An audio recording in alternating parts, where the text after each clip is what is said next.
This is an AMA. You can ask me anything. Nothing's off limits, but I might not like you after you ask it. I will definitely not be able to get to everyone's questions, but I'm gonna try to answer a lot of them. Here we go. The biggest drama of the night, I will address it. I am trying to figure out who shit in the urinal. Most of the evidence points at Quackity or Dan Clancy, but we need to do some more investigation. The venue did send me security footage of Nandre leaving the bathroom right before water gushed out of it. Did you end up breaking even? Prezoh. I don't know yet. Numbers are still coming in. However, there's something I learned, and so I'm gonna talk about it. I'm a relatively small streamer, admittedly, when I'm not doing a giant award show. And I come from a place of always wanted to be really transparent with my audience because your guys' money is why I have money. You guys give me money. And so I like to say, hey guys, this is how I'm spending it. So I've always been really, really, really transparent with the financials. However, as I've gotten bigger, I've noticed that some people see me being transparent about financials and see that as me complaining or begging about financials, which I just really am kind of bummed about because that's not my intention. But unfortunately, you can't control how your intentions are perceived on the internet. So to avoid that in the future, I'm just no longer going to talk about it. I don't think it does anything besides maybe make other people stressed. You know, just know like the merch supports it, subbing supports the show. I do genuinely spend the money I make on the productions I put together, and that's just what I do. I love events, and that's just what I'm going to spend my money on, even if I lose it. I will say though, this is another interesting thing about next year. This year's venue obviously has sitting up here for tickets and then on the floor for streamers, right? And there was 1,000 seats up top. And last year I didn't sell out of those thousands. This year I didn't sell out of those thousands. So I think I'm going too big. And so next year I'm going to go with a much smaller venue, and I don't believe I'm going to sell tickets to attend. Instead, I'm going with a smaller venue and only putting nominees and presenters on the floor because the floor can only fit 120 in this other venue that I'm thinking of, which is quite literally half. A lot of you are saying no, but remember the goal is to make this exist as long as possible. And in order to do that, I've got to cut some costs. And so this is a fun way to cut costs. So this will be like a plated dinner on the floor for nominees and presenters. And then up here, we'll do like boxed meals. So it'll still be like a nice thing. And maybe we'll have like some trays and stuff like that. But I think that's what I'm going to have to do in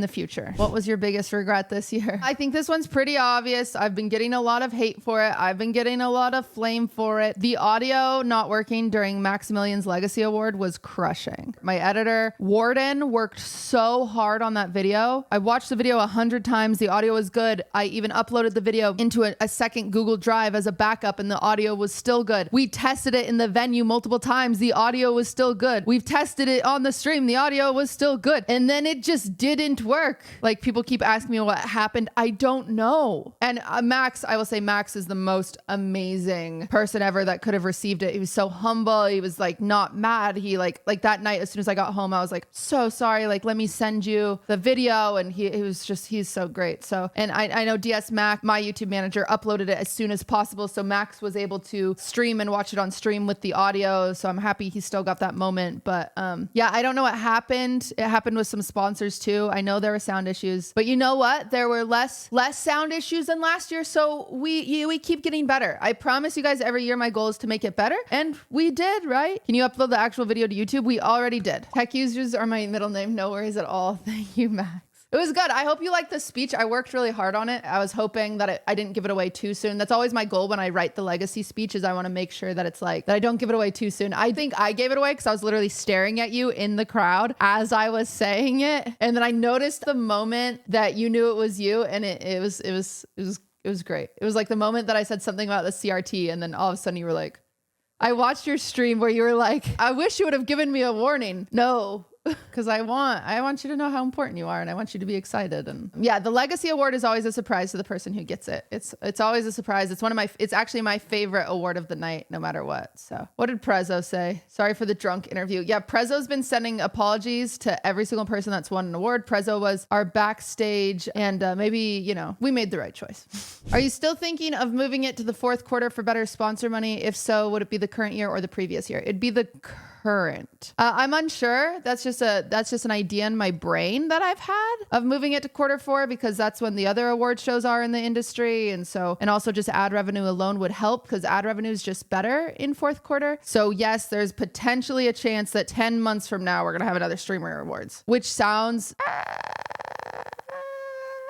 But I'm undecided yet. Quarter 4 is competing with major holidays though. The Game Awards does it. The Esports Awards does it. I think it'll be okay. So it's just an idea right now. It's just a hypothetical. I'm not entirely sure. Was allowing other streamers to co-stream beneficial / help for sponsors? This kind of gives you an exact idea of how beneficial co-streaming is. So my channel had 294,000 people watching it. Jinxie's had 180 and Queso's has 110. So we peaked at 645,000 people watching it. The problem with co-streaming is that if I say, hey, everyone can co-stream this, wahoo, then no one will come to the show because it's so much better to sit at home and watch it. So like Jinxie made money sitting at home and watching it. Queso made money sitting at home and watching it. Everyone that sat at home and watched it, they made money, right? Subs and ad revenue just being at home watching it. I'm saying this explicitly because Jinxie and Queso are exceptions to this, and I'm going to explain why. I don't make money off of co-streams, but I do get a bigger number right here, which feels good, and potentially sponsors are excited about that. But I only make money off of the viewership from this, right? So that's where co-streaming is a little detrimental. But this is the thing that's really important about Jinxie and Queso. They both have an audience that has no freaking clue who I am. But yeah, so co-streaming, what's the question again? Allowing other streamers to co-stream beneficial? I think it's beneficial in general because what's more important to me than sponsors, what's more important to me than money is trying to include every corner of the internet. And so allowing people like Jinxie and Queso to co-stream, and I am so incredibly grateful that they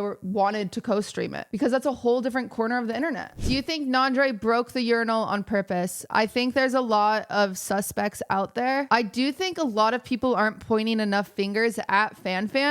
She is someone that typically does get confused, and I could see her walk into the men's bathroom on accident and use a urinal because she didn't understand, and she has clogged toilets before. I think our top perpetrators are Fan, Nandre, Dan Clancy, Quackity, and you know who first accused Quackity was Daily Dose, and that feels like a lot of projection. So it's like if we're putting it all out there, you know, I do think we need to do an investigation stream and maybe track down the culprit. There is Pom Pom. Pom Pom does have a bit of a dumper, I'll be honest. Which outfit do you remember the most? I remember Quarter Jade's outfit the most because that's the dress I wanted. So there's this TikTok creator that designed this dress and it's gorgeous. So that's like not Jodie's body, it's Aphrodite's body, but it's so gorgeous. So there is a designer on TikTok that like made this dress, and Taylor emailed them because I saw this dress and I was like, I want it so bad. And so we emailed them. They're like, okay, it takes 60 weeks. Send us your sizes. And we're like, okay, let's go. So we like take our sizes and we like send it. And then they reply and they're like, oh, we only make size 6. And I was like, why'd you ask for my sizes? But it worked out because look, otherwise me and freaking Jodie would have been in the same dress. And let's be honest, if I was in this dress, she would put me to shame. I'm very happy I was not in that dress. I would have been drama. I would have had to kick her out. But that is the outfit I remember the most because the moment I saw that, I was like, oh, that's the dress I wanted. And then I was like, thank God I didn't get that dress. How did the after party go is the next question. Amazing. The DJ was amazing. My assistant Nora found this DJ. He was so good. We had gift bags. I don't think you guys know this. Like, what the freak? This show is bougie now. Freaking Streamlabs sent these gift bags. Guys, they had headphones in some of them. They had a microphone in some of them. And then Crocs sent over a bunch of Crocs. They sent over all these giblets. I have 40 extra packets of giblets. We're just going to send them out randomly to tier 3s on the Patreon, on the Wine About It Patreon, because you know, like I don't want them to go to waste. We had a butler at the red carpet with Feastables. Did you guys see it? I don't know if you saw that. It explains why Seer did that thing on the red carpet. What did Seer do on the red carpet? He went off about Feastables. Seer was not paid to do that. So I don't know why he did that, but thank you, Seer, for treating my sponsors nice. Any categories you want to take out for next streamer awards? I think I'm going to remove MMORPG because I simply can't ever get the nominees to show up. And so it's kind of like, why have it? Why have an MMORPG category if I could do a Souls-like category and those people would show up? But for the record, it doesn't mean that like MMORPG like can't get nominated, right? You could still get nominated for like Gamer of the Year, Variety Streamer of the Year, of course. It's things I just learn every single year. And this is like, you know, the 3rd year that I've had a video winner. So it's kind of like, okay, well, maybe we just need to give that category a break for the next year and then bring it back. How many subs did you get? 30,000 subs. We started the show with about 6,000. So that's 24,000 subs in one day, baby. What think went the most smoothly? Music performers. We didn't have any audio issues with music performers, huh? Music went way more smooth this year than it ever has. So we feel great about that. Harry Mack. Holy cow. Harry Mack was insane, dude. Insane. I mean, everyone was insane. It's just he's in. How do you do that? Harry Mack did freaking amazing. Everyone was really excited for Chug Jug. Freaking Chris Next Door killed it. I think that's one of Chris Next Door's, like, his vocals were just gorgeous. Like, they were so amazing. And then BB No Money's energy. It was all just like, it was such a good flow to the show. It was great. I heard a rumor that Harry Mack lip synced. I'm here to displace that rumor. I'm here to shut down that rumor. That is absolutely not true. How dare you? Does it frustrate you when people like Kai or XQC don't show up? Drama. No, Kai had another obligation. XQC, at the end of the day, regardless of what X says, even when he has a clip go viral where he's like, I'm not going to Stream Awards, I don't care about that show. He doesn't mean it. He's just a farmer. He's a little baby bitch. That's what he is. He's always really sweet. He's just got a lot going on. He really does. He's got a lot going on. He can't make it to the show, but he always does try. I'm not kidding you. He really does. My problem are the people that do not tell me that they're not coming, and then they just don't show up. And then I have an empty seat. I had a seat for X because it was funny to have a seat for X because that's an ongoing meme. The problem is the people that fill out their RSVP, they put their name, they put their +1's name, they add their dietary restrictions, they choose their arrival time, they put in their phone number, they put in their email, they upload a picture of their fucking face, and then they just don't show up. Do not waste an opportunity for somebody else. That's not fair. Who did you enjoy meeting that you didn't know yet? Liam. I was so excited to meet Liam. I was actually really excited when Liam won Streamer's Choice Award too. And Pom Pom. I liked meeting Pom Pom. I didn't get to talk to Pirate Software and I was looking forward to it. Were you excited about and shocked by the international presence this year? I was so shocked. I think like QSMP is actually bigger than any of us give it credit for. Like I think more people need to give Quackity so much credit for bringing that many different international audiences together. He does get credit. I don't think he gets enough. We had people from France come in this year. We had people, I mean, we've always had people from Norway. So we had people from Brazil. What was the thing you felt was most streamlined this year compared to last year? And what is something you want to streamline for next year? Something that was most streamlined for this year was, if you noticed, last year, Ray and I would leave the stage every single time and we would walk to the podium. And that was just like a lot of empty time being killed, just going back and out and back and out. And so this year we just stayed on stage in a corner in order to save time. And it was actually a genius thing to do. And so that is gonna be a permanent fixture. That worked out perfect. And then what was something you wanna streamline next year? Interviews are an ongoing issue. They walk in here. This is your entryway, right? I have an interview station right here. I have an interview station right here, and I have an interview station right here. My goal is to give as many guests as possible a unique experience where they get to be interviewed. The problem with that, though, is we cannot have every single person that gets interviewed live to stream because we have 300 guests on the floor. If each interview is 5 minutes, that's 25 hours of interviews. Did I do that math right?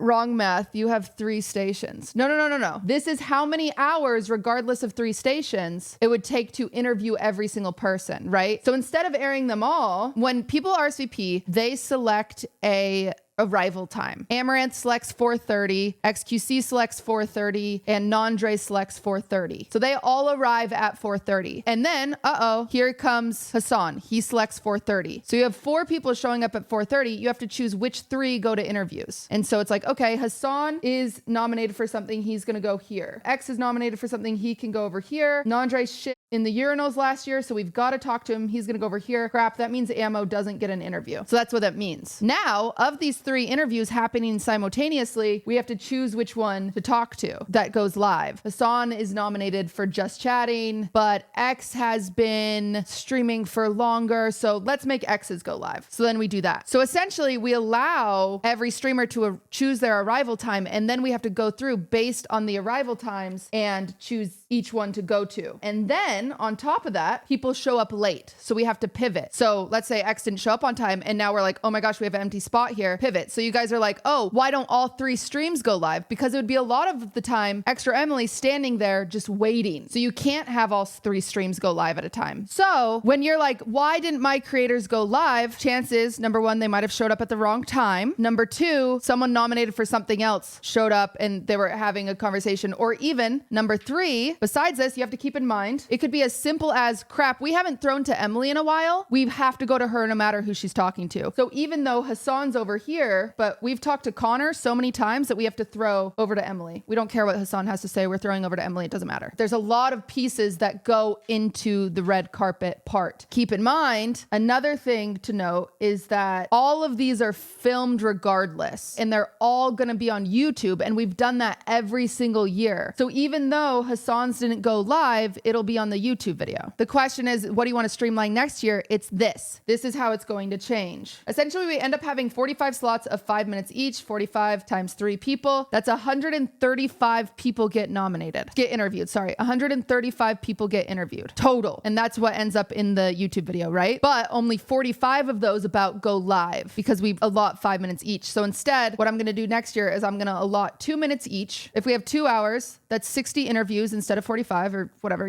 Instead of interviewing people that aren't nominated, instead of interviewing anybody to go to YouTube, everything is going to go live. So we're just going to interview less people. We're not going to have anything go to YouTube in the future. Every single interview will go live. We're just going to interview less people. So if people are not nominated, they're just not going to get interviews, which is a bit of a bummer because it's like, some great people could show up that just aren't nominated. And it's like, crap, Cinna, not nominated. That would be such a bummer not to interview her. However, in order to keep this more streamlined, that's what we're doing next year. Because I will say I have feedback every single year of people being like, hey, so-and-so's interview didn't come up. I didn't see it. I'm Madge. And it's like, okay, I know you're Madge. We're trying to interview as many people as possible for the YouTube video, but historically the YouTube video with the unedited interviews doesn't do very well. So it's not worth doing it in general. Initial reactions to your monologue. Every joke that I questioned making, my gut was correct. And I don't think I should have made the joke because I had a feeling that some of the jokes would go over people's head, and that's fine. Some people totally missed punchlines, but I think the reason that happens is because I'm talking to a Twitch community. I'm not talking to a mainstream media community that might consume traditional stand-up. And so when I'm doing traditional stand-up like monologue for a Twitch stream, it doesn't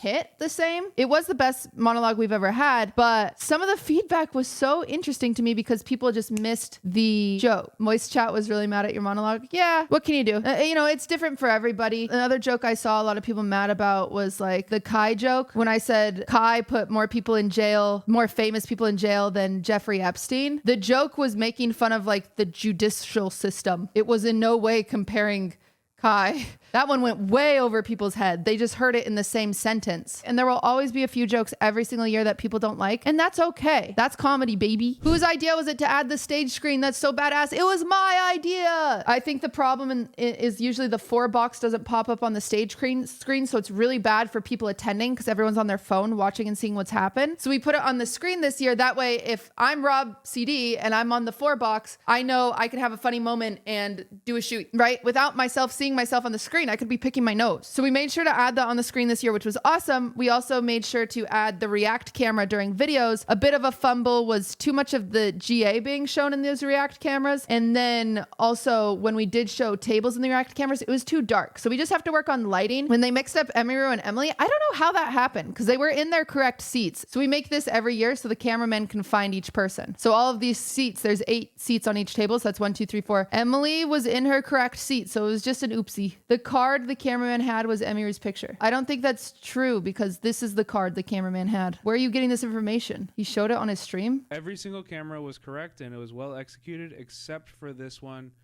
A mistake was made. I was just following my card. I was really embarrassed. I apologize. Oh, that sucks. Yeah, I didn't make these cards. Sounds like a mistake happened. I always get this every year. As a first Streamer Awards watcher, can you tell us a bit more about the jury since the community vote was only a chunk of the percentage? Fan vote is 70%. It's a weighted vote. It's 70%. So when you say a chunk, you are downplaying it by quite a bit. The panel consists of 100+ industry experts, like people in the industry, to try to keep things balanced. So then, it's not just a popularity contest. So a lot of people don't pay attention to this. A lot of people are like, oh, if it's fan vote, it's only going to be a popularity contest. It isn't. Is the panel just other streamers? No, there are no streamers in the panel. Is Legacy Award voted? That one's just chosen by panel because I don't think viewers should be voting on people's legacy. The first year we had it voted and I was like, that's kind of gross. Because then it's like, I think the first year we had like 4 people in the category, and it was like, why would you campaign for your legacy? If you've made a legacy, it's been known. Was planning the event more efficient this time? No, this was really stressful this year. A lot of the sponsorships didn't come until last minute, which makes it really stressful because then a week before the show, I'm trying to cut things, and I had a really hard time with RSVP this year, which is part of the reason that I'm scaling back the show in the future. I had 30 people tell me they couldn't make it the last 2 days before the show, and that's a lot of stuff to be doing 2 days before the show trying to fill seats. I chose a really bad date. I had freaking NBA All-Star weekend. I'm Dante's baby's birthday, man. I can't compete with that. Genesis, VCT. There was a Fortnite tournament. There was a chess tournament. That's another reason that I feel fine with moving it to December, is there's not as much competition because most people in mainstream media don't touch that. And even a lot of the gaming events don't touch December. I hope you guys stick around, and thank you for supporting me over the past year so I can do cool stuff like this. Just know that your guys' support is literally what pays for this show. So without you guys, I wouldn't be able to do it. If it wasn't for you guys showing up every day, quite literally couldn't make it. So thank you. And big thank you to everyone who participated on this award, this show. The list of improvements is shorter than it was last year. And I'll tell you what, it looked so much fucking better. The third year was like the best it's ever looked, and it will only get better from here. And that's the massive thank you to passionate people behind the cameras, behind the editing, behind every aspect of it. I'm incredibly lucky to have so many talented people in my life. It's the only way this shit can happen. So thank you guys. Thank you. I'll see you tomorrow.